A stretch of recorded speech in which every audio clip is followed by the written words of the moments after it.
Bienvenue et puis nous allons passer un moment dans la parole de Dieu. Vous pouvez chercher dans Luc chapitre 1 pour commencer. En étudiant les paraboles, une des choses que j'ai remarqué, c'est qu'il y a certaines paraboles qui se trouvent seulement en Luc et pas dans d'autres évangiles, que Luc, dans son travail d'écrire l'évangile, il a trouvé des choses nécessaires à nous raconter que les autres évangélistes, c'est-à-dire Marc et Matthieu, n'avaient pas mis dans leurs évangiles. Et en discutant très peu avec Justin, mais un peu, j'ai eu l'idée de parcourir quelques passages de l'Évangile qui se trouvent nulle part ailleurs, mais seulement dans l'Évangile selon Luc. Et je voulais faire cela parce que je crois que parfois on peut aimer tellement l'Évangile selon Jean, par exemple, qu'on oublie un autre passage. Nous avons passé du temps en Marc à voir ces choses, mais de passer du temps dans ce que Luc a vu comme important pour les chrétiens, pour les croyants à l'époque, peut renforcer notre foi. Donc, si vous êtes d'accord, nous allons visiter des passages qui sont uniques à l'Évangile selon Luc. Et bien sûr, si vous avez d'autres sujets à l'avenir à suggérer, on est tout à fait ouvert et nous accueillons les autres sujets. Et donc, Luc, comme vous savez, c'était le médecin bien-aimé, compagnon de voyage, quelquefois avec l'apôtre Paul. Nous savons qu'il n'était pas juif, donc c'est le seul écrivain que nous avons dans le Nouveau Testament qui n'est pas d'origine juive. Et lui, il participe ici à donner des choses qu'il croit sont essentielles pour renforcer la foi des chrétiens. Et spécifiquement d'un certain Théophile, c'est lui qui reçoit cet évangile. Donc, je vous invite à regarder dans Luc chapitre 1 et nous allons juste lire les premiers 4 versets. Et ceux qui viennent le mercredi soir, vous avez déjà vu ce passage 2 ou 3 fois récemment, mais on va quand même taper un peu dessus pour que ça entre dans nos cerveaux. Luc chapitre 1, les versets 1 à 4. Puisque plusieurs ont entrepris de composer un récit des événements qui se sont accomplis parmi nous, tels que nous les ont transmis ceux qui, dès le commencement, ont été des témoins oculaires et qui sont devenus serviteurs de la parole, il m'a semblé bon à moi aussi, après avoir tout recherché exactement depuis les origines, de te l'exposer par écrit d'une manière suivie, excellent Théophile, afin que tu reconnaisses la certitude des enseignements que tu as reçus. Bon, Luc, je vous ai dit qu'il était compagnon de l'apôtre Paul et on croit qu'il a écrit cet évangile plus ou moins 30 ans après l'ascension de Jésus, vers l'année 61. Marc est déjà écrit, nous croyons que c'est à la fin des années 50 que Marc a été écrit. Matthieu, on n'est pas très sûr à quel moment son évangile a été écrit, mais si Luc a écrit son évangile en 61, ça serait plus ou moins au même temps que Matthieu écrivait son évangile. Et l'apôtre Jean a écrit son évangile plutôt vers la fin du siècle, dans les années 90. Donc, quand il dit ici, Luc, il parle à Théophile qui connaissait déjà l'évangile. Il parle de plusieurs personnes qui avaient écrit ou tenté d'écrire des choses que Jésus a vécues. Et là, il peut parler de Marc et peut-être de Matthieu, mais il y a d'autres écrits que nous n'avons pas, que Théophile avait accès à ces choses et Luc, sans doute, avait accès à ces choses-là. Et attention, je ne parle pas de ce qu'on appelle les évangiles selon Jacques ou l'évangile selon l'enfance de Thomas, ni l'évangile de Philippe, ni l'évangile de Pierre, ces choses qui sont écrites des centaines d'années après l'ascension de Jésus. Mais les chrétiens ont trouvé nécessaire et important d'écrire la vie de Jésus, ce qu'ils savaient de lui, ce qu'ils avaient vu de lui. Et Luc, quand il voit cela, il dit, moi, je vais faire la même chose.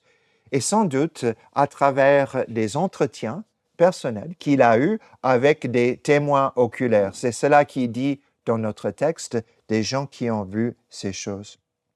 Vous savez que quand Luc parle de ces différentes choses à Théophile, il est en train de parler de... Théophile veut dire quoi? L'ami de Dieu, n'est-ce pas? Ou celui qui aime Dieu. Et il est en train de parler, je crois, à un converti qui peut reconnaître en Jésus l'accomplissement de toutes les promesses de Dieu. Et Luc va écrire des choses qui sont certaines. Ce sont des choses qui se sont passées, des événements qui ont été vus, des gens qui ont touché Jésus, des gens qui ont entendu Jésus. Et la certitude de toutes ces choses, ces témoins vont donner à Luc, à travers aussi des écrits, quelque chose de solide sur lequel Théophile peut continuer à avoir de la certitude et de la clarté. C'est ça qu'il dit dans notre texte. Et donc, il écrit cela, peut-être quand il était à Jérusalem avec Paul, nous ne savons pas. Peut-être quand il était à Capernaum, quand Paul était 2 ans en prison, vous souvenez qu'il a passé 2 ans en prison. Peut-être c'est à ce moment-là que Luc a écrit ces différentes choses. Et donc, il dit, vous pouvez faire confiance en ces choses. Et pour nous aussi, comme Théophile avait besoin de recevoir cet évangile de Luc, nous avons aussi besoin de plonger nos regards dans l'évangile. Et c'est cela que nous allons faire. Et avec quoi commence-t-il? Il commence avec quelque chose que les autres évangiles ne mentionnent pas, okay? Que les autres écrits. Et ça, c'est la naissance de Jean-Baptiste. Et Jean, donc, va naître dans une famille qui, écoutez bien, n'a pas encore été bénie, comme les autres croient qu'une famille devrait être bénie. C'est-à-dire, cette famille n'a pas d'enfants. Et dans la société de cette époque, dans les croyances, même bibliques de ce monde-là, les enfants sont considérés comme une bénédiction donnée par Dieu. Et les familles existaient pour avoir des enfants et pour vivre en communion fraternelle les uns avec les autres. Et donc, l'Évangile commence avec cela, cette histoire d'une famille pas encore bénie qui vit dans un temps troublé, une période qui n'est pas facile pour les enfants d'Israël. Donc, regardons le texte ici, c'est dans Luc chapitre 1, les versets 5 à 7, nous allons lire. Au temps d'Hérode, roi de Judée, il y eut un sacrificateur du nom de Zacharie, de la classe d'Abdia. Sa femme était une descendante d'Aaron, et son nom était Élisabeth. Tous deux étaient justes devant Dieu et suivaient d'une manière irréprochable tous les commandements et les ordonnances du Seigneur.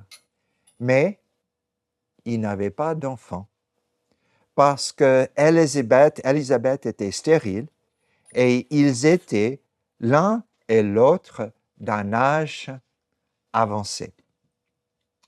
Ils étaient l'un et l'autre d'un âge avancé.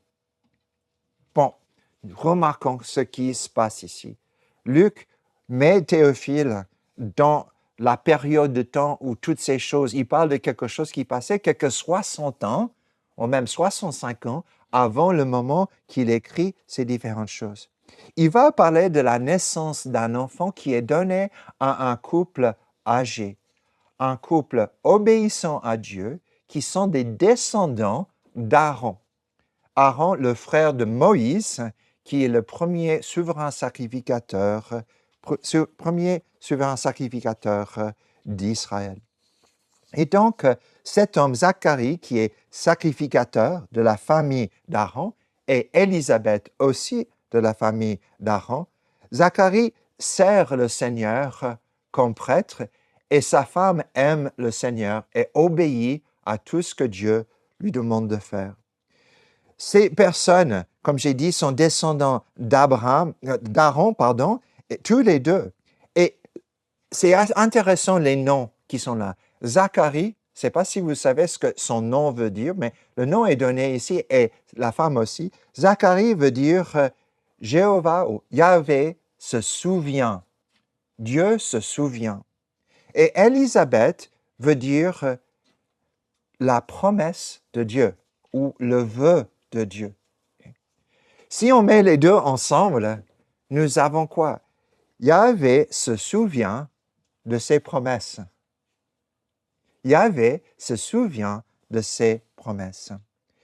Et combien d'années se sont passées depuis la dernière fois que Dieu a parlé directement avec son peuple par les prophètes? Bon, c'est Malachie, la dernière.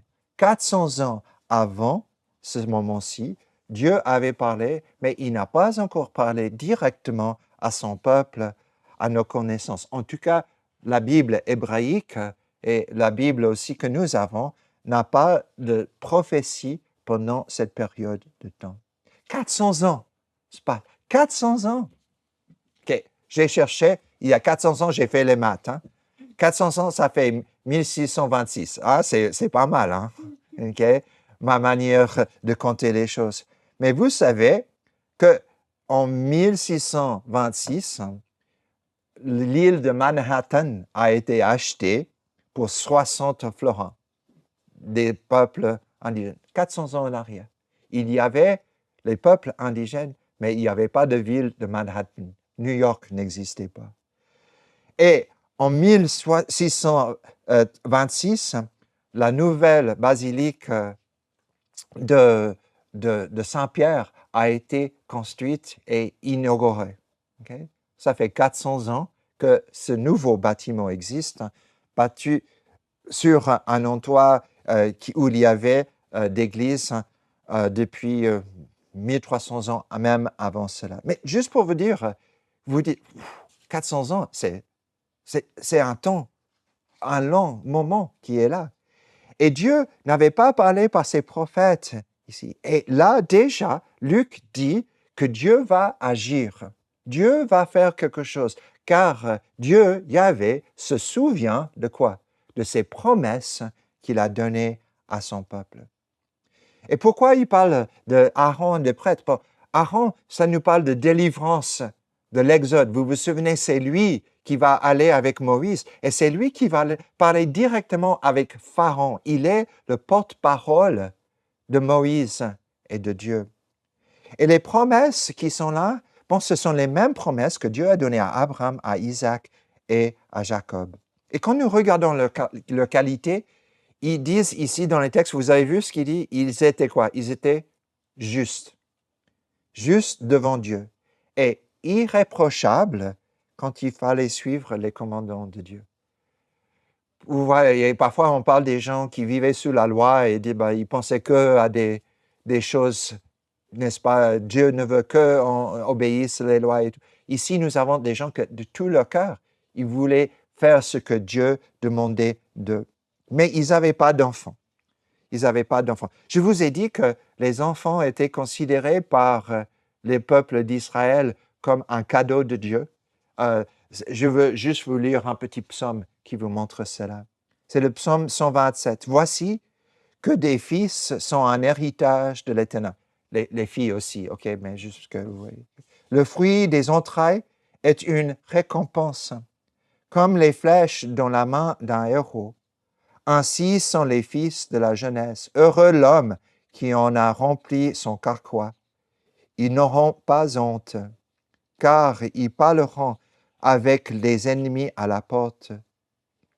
Vous voyez ici, ceci est problématique pour Zacharie et Élisabeth. Une femme qui ne pouvait pas donner d'enfant à l'époque vivait dans la honte, ou en tout cas dans l'ombre ou manque de joie. Quand elle voyait que les autres pouvaient avoir des enfants et elle pas, elle se posait la question, pourquoi cela m'arrive? Et c'était problématique, car aussi Dieu avait dit, dans Genèse, soyez fécondes et multipliez-vous. Et donc, ce poids restait sans doute sur Élisabeth, mais elle continuait à faire quoi? À chercher la justice de Dieu et obéir à ses commandements. Elle n'est pas seule. Vous savez que Sarah a attendu des années et des années et des années. Rebecca a attendu plus de 20 ans, si je me souviens bien, quand j'ai lu l'histoire d'Isaac et Rebecca. Les parents de Samson n'ont pas pu avoir d'enfants et l'ange vient pour annoncer cette bonne nouvelle. Anna, la mère de Samuel, était dans l'angoisse et amère parce qu'elle ne pouvait pas avoir d'enfants avec son mari. Et cette histoire, Luc nous décrit cette situation pour nous montrer que Dieu va agir. Comme il a agi dans la vie de Sarah, comme il a agi dans la vie de Rebecca, comme il a agi dans la vie des parents de Samson, comme il a fait en Anna. Et chaque fois que Dieu a agi dans ces situations, c'est pour garder ses promesses et souvent pour libérer son peuple. J'aimerais aussi que vous pensiez à ceci. Dieu va intervenir par sa puissance. Personne ne pourra dire « Ah, ouais, ce qui se passe est normal ». Non, ils doivent dire, quand ils regardent ce qui se passe chez Zacharie et Élisabeth par la suite, c'est Dieu à l'œuvre. C'est Dieu à l'œuvre. Comme c'était le cas d'Abraham et Sarah. Rappelez-moi, elle avait quoi, quel âge quand elle a donné naissance à Isaac, Sarah? 90 ans, c'était? Abraham, il avait quoi, 100 ans? 99 ans, quelque chose comme ça? Okay? Et nous voyons, il y a zéro doute, c'est arrivé comment? C'est arrivé parce que Dieu était à l'œuvre. Et Luc veut bien que Théophile comprenne que ce qui se passe ici, c'est Dieu qui est à l'œuvre. Et donc, juste quelques idées. À travers leur obéissance, Dieu va agir. Et non seulement cela, à travers son peuple, parce qu'ils sont de la famille d'Aaron, d'Israël, à travers son peuple, Dieu va agir. Et Dieu n'oublie pas ses promesses. Même si 400 ans sont passés, il n'oublie pas sa promesse. Et est-ce que vous voyez aussi la relation entre Zacharie et Élisabeth qui attendent et qui attendent et qui attendent, et Israël qui fait quoi? Qui attendent et qui attendent et qui attendent. Et quand la naissance de Jean vient comme une réponse à cette attente, la venue de Jésus serait une réponse à l'attente d'Israël pour son Messie. Vous voyez cela, les deux choses sont mises ensemble. Et vous voyez, c'est la même chose aujourd'hui. On peut dire, Dieu, où es-tu? Okay? Les années passent, nous demandons à Jésus quand il va revenir pour renouveler toutes choses, pour ressusciter les morts et pour juger notre monde. Mais Dieu nous dit, soyez patients, je suis à l'œuvre, tu sauras quand je viens. Bon, juste pour lire le texte, pour la suite, ce ne sera pas long, on a presque terminé. Seigneur, donc voici, c'est Zacharie qui va aller dans le temple, il va rencontrer un ange. Or, dans l'exercice de ses fonctions devant Dieu, selon le tour de sa classe, Zacharie fut désigné par le sort suivant la coutume de sacerdoce pour entrer dans le temple du Seigneur et pour y offrir le parfum. Toute la multitude du peuple était dehors en prière à l'heure du parfum. Alors lui apparut un ange du Seigneur, debout à droite de l'autel des parfums. Zacharie fut troublé en le voyant, et la crainte s'empara de lui, mais l'ange lui dit, « Sois sans crainte, Zacharie, car ta prière a été exaucée. Ta femme Élisabeth t'enfantera un fils, et tu l'appelleras du nom de Jean. » Bon. Voici, c'est notre texte. Il est choisi d'aller dans le temple, dans le lieu saint, pour offrir des parfums sur l'autel de l'encens. Et sur cet autel, je crois qu'il devait y avoir un feu presque tout le temps, si je ne me trompe pas. Et cet autel, pour le parfum qui était brûlé, était juste devant le rideau qui séparait le lieu saint des saints des saints. Okay? C'était juste à côté de ce rideau. Et personne ne devait être dans le temple quand il entrait pour offrir l'encens. Mais qui est là? C'est Gabriel, l'ange du Seigneur. Et bien sûr, il est dans l'étonnement. Tu crois que tu vas être seul dedans, et ce n'est pas du tout le cas. Et l'ange prononce la bonne nouvelle d'une prière exaucée. Okay? Ils avaient attendu tout ce temps, et Dieu dit, je vais reprendre. C'est la prière de leur vie. Okay? C'est la prière d'Israël, depuis des siècles aussi, d'avoir un sauveur. Et donc, il dit que tu auras un fils, et ce fils aura un nom que tu vas lui donner. Et quel est le nom qu'il recevra? C'est le nom de Jean. De Jean. Vous savez ce que Jean veut dire? Quelqu'un sait? L'Éternel fait grâce. L'Éternel fait grâce. Et donc, il y a quelqu'un qui va venir pour démontrer la grâce de Dieu. C'est étonnant, tu penses que tu vas entrer dans le temple pour brûler de l'encens, et qu'est-ce qui se passe? Il vient, il t'effraie, il dit « Calme-toi, j'ai une bonne nouvelle. »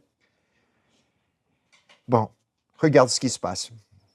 Ce fils, donc dit l'ange, sera pour toi un sujet de joie et d'allégresse, et beaucoup se réjouiront de sa naissance, car il sera grand devant le Seigneur. Il ne boira ni vin, ni boisson enivrant. Il sera rempli de l'Esprit Saint et le sein de sa mère. Il ramènera beaucoup des fils d'Israël au Seigneur leur Dieu. Il marchera devant lui avec l'esprit et la puissance d'Élie pour ramener le cœur des pères vers les enfants et les rebelles à la sagesse du juste, et pour préparer au Seigneur un peuple bien disposé. Zacharie dit à l'ange, « À quoi reconnaîtrai-je cela? Car je suis vieux et ma femme est d'un âge avancé. » L'ange lui répondit, « Moi, je suis Gabriel, celui qui se tient devant Dieu. J'ai été envoyé pour te parler et t'annoncer cette bonne nouvelle. Voici, tu seras muet et tu ne pourras pas parler jusqu'au jour où cela se produira, parce que tu n'as pas cru à mes paroles, qui s'accompliront en leur temps. » Bon, ce fils, il dit, il sera un sujet de joie et d'allégresse pour eux, les deux, et aussi pour les autres. Et vous savez, quand Élisabeth devient enceinte, elle va se cacher pendant 5 mois. Okay? Une partie de cela, je crois que c'est de vivre la joie qu'elle devait vivre, mais avec intensité. Il sera grand devant le Seigneur. Il sera nazaréen. Okay? Ça veut dire pas de vin. Okay? Il ne peut pas se couper les cheveux.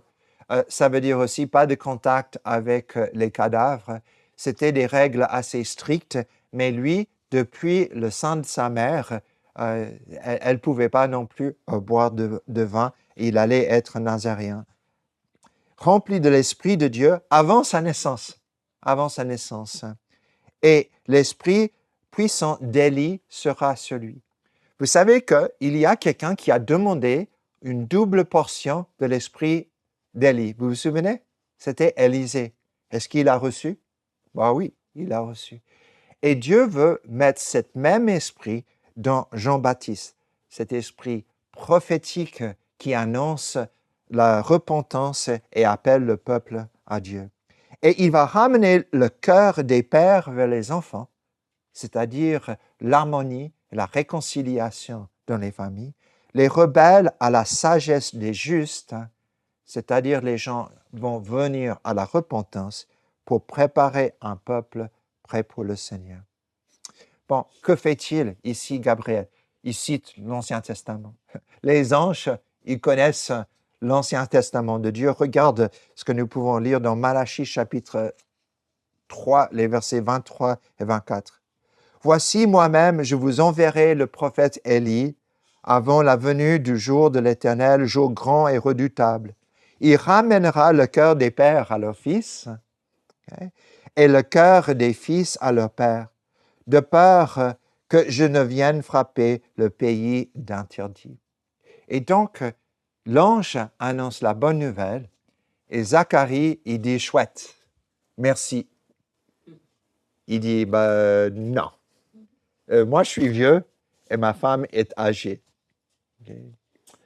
Et Gabriel dit, OK, puisque tu ne crois pas, tu vas rester muet, mais le jour viendra où tu parleras. C'est le jour où tu crois. Et donc, Luc nous dit pourquoi nous devons prêter attention à l'Évangile. Ce sont des choses qui sont sûres. C'est Dieu qui est à l'œuvre et il partage ces différentes choses. Et Luc nous dit que l'avenir de Jean-Baptiste est un rappel des promesses de Dieu. Dieu va maintenant, depuis ce moment, va accomplir les promesses. Jean va préparer le chemin pour le Messie. Et vous savez, comme il a préparé le chemin pour Jésus, comme il a gardé les promesses à Israël, Dieu va garder les promesses qu'il nous a données, c'est-à-dire de la vie éternelle, de la résurrection, un nouveau ciel, une nouvelle terre. Mais nous devons persévérer dans ces choses avec obéissance et justice. Et Luc nous rappelle que le temps passe, mais Dieu est en train de sauver. Le temps passe, mais il est en train de travailler, que Dieu n'a pas oublié les promesses qu'il a données à son peuple.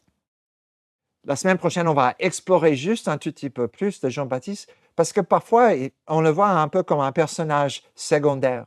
Mais non, il est essentiel à l'enseignement de l'Évangile, et c'est pour cela que Luc en parle. Donc, si vous avez envie, n'hésitez pas à lire les 50 versets qui suivent, qui parlent de Jean-Baptiste pour la prochaine fois.